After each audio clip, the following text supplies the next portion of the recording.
Kebijakan Ekonomi Indonesia pada masa B.J. Habibie.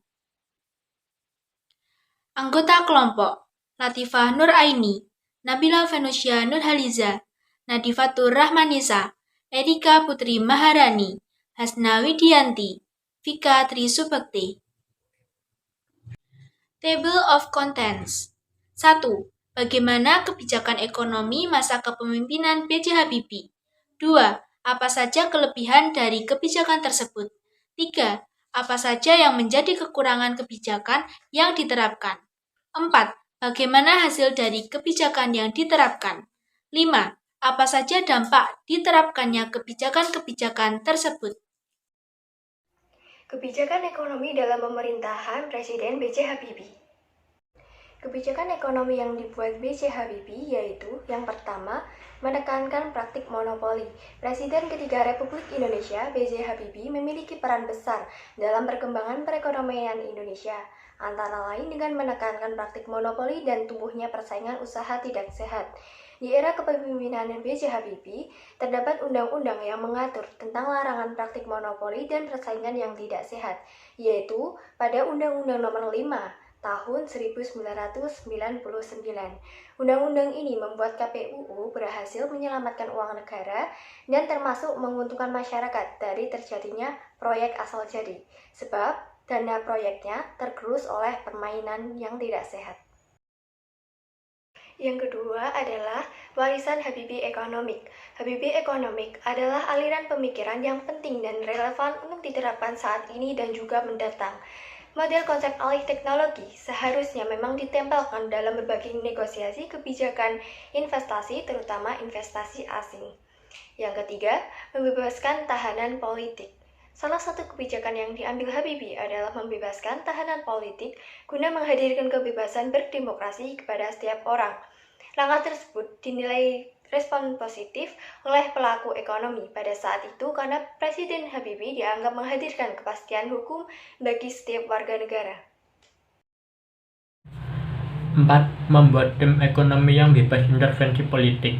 Kemampuan B.J. Habibie dalam meramu tim ekonomi yang kuat bisa diteladani oleh generasi pemimpin Indonesia saat ini. Tim yang dipilih merupakan sosok-sosok yang terbaik dan tidak ada intervensi-intervensi yang sifatnya politik dalam prosesnya. 5. Menguatkan nilai tukar rupiah terhadap dolar dari 16.650 menjadi 7.000 rupiah. Salah satu yang paling mengagumkan adalah ketika Habibie berhasil mengenjot nilai tukar rupiah terhadap dolar Amerika. Di periode kepemimpinannya yang tidak lama, Habibie bisa menjadikan kurs rupiah juga menguat tajam. Jika pada Juni 1998 tercatat 16.650 rupiah per dolar, maka dalam waktu 5 bulan naik menjadi 7.000 rupiah per dolar. 6. Meningkatkan pertumbuhan ekonomi yang minus menjadi positif.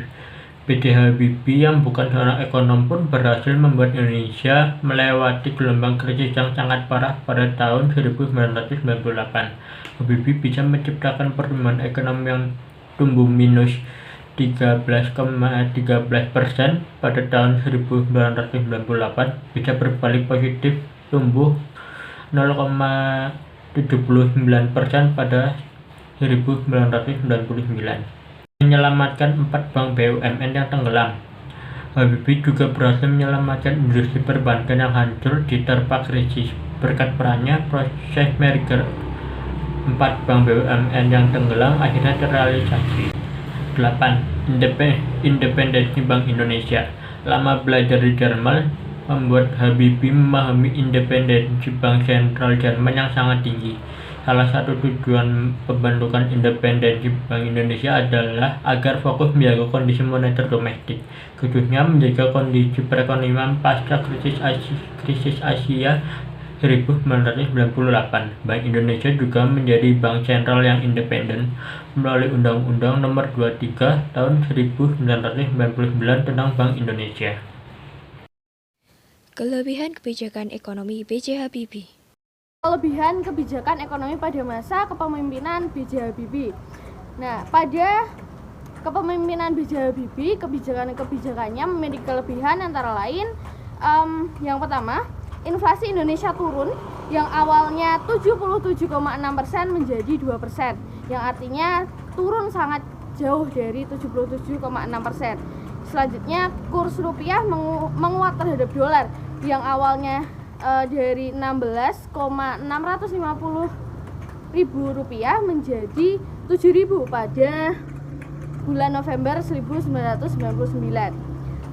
Yang terakhir adalah pertumbuhan ekonomi membaik. Yang awalnya pertumbuhan ekonomi minus 13% menjadi surplus 2% di tahun 1999. Kekurangan dalam kebijakan ekonomi B.J. Habibie. Yang pertama adalah di akhir kepemimpinan B.J. Habibie, nilai tukar yang sebelumnya menguat menjadi menurun. Yang kedua, tidak dapat meyakinkan investor untuk tetap berinvestasi di Indonesia pada akhir kepemimpinannya. Selanjutnya, kebijakan yang dilakukan tidak dapat memulihkan perekonomian dari krisis. Memang pertumbuhan ekonomi meningkat, namun tidak dapat memulihkan perekonomian seperti sedia kala. Yang selanjutnya adalah pemerintah gagal mengatasi masalah distribusi sembako. 4. Hasil kebijakan ekonomi B.J. Habibie. Kebijakan ekonomi B.J. Habibie telah berhasil menciptakan beberapa kondisi ekonomi yang diharapkan, antara lain, 1. Dalam kebijakan menekankan praktik monopoli pada UU Nomor 5 Tahun 1999, berhasil mencegah berlangsungnya proyek yang dimonopoli oleh beberapa oknum pejabat negara. 2. 4 hal yang telah dihasilkan dari Habibie non-ekonomis, yaitu sumber daya manusia unggul, ekonomi kerakyatan, ekonomi berbasis syariah, serta penguasaan yang tinggi terhadap teknologi. 3. Nilai tukar rupiah terhadap dolar yang menguat jauh pada saat itu, 16.650 menjadi 7.000. Menciptakan kondisi ekonomi yang kembali naik atau positif setelah krisis moneter. Reformasi bidang ekonomi dan dampak kebijakan ekonomi B.J. Habibie. Reformasi bidang ekonomi. Terkendalinya nilai rupiah dan penanggulangan krisis merupakan dua sasaran reformasi pada bidang ekonomi. Pemerintahan Presiden B.J. Habibie mampu membawa perekonomian Indonesia lebih baik. Dibuktikan dengan adanya penurunan laju inflasi dan persebaran kebutuhan pokok kembali berjalan dengan baik. Hal lainnya, nilai tukar rupiah mengalami penguatan secara signifikan, sesuai TAP MPRN nomor 10 tahun 1998 untuk menanggulangi krisis di bidang sosial budaya yang disebabkan sebagai akibat dari krisis ekonomi. Pemerintahan melaksanakan program jaringan pengamanan sosial yang bertujuan untuk pelayanan pada bidang kesehatan dan pendidikan yang akan membantu masyarakat memiliki perekonomian ke bawah dalam situasi krisis. Dampak reformasi ekonomi. Yang pertama, merekapitulasi perbankan dan menurunkan inflasi. Yang kedua, merekonstruksikan perekonomian nasional. Yang ketiga, melikuidasi bank-bank bermasalah. Yang keempat, membentuk Badan Penyihatan Perbankan Nasional.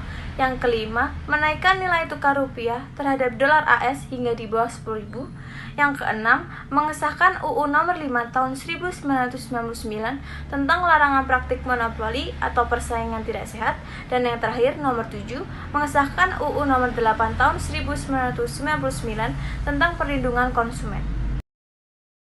Sekian dari kelompok kami, kurang lebihnya mohon maaf. Terima kasih. Wassalamualaikum warahmatullahi wabarakatuh.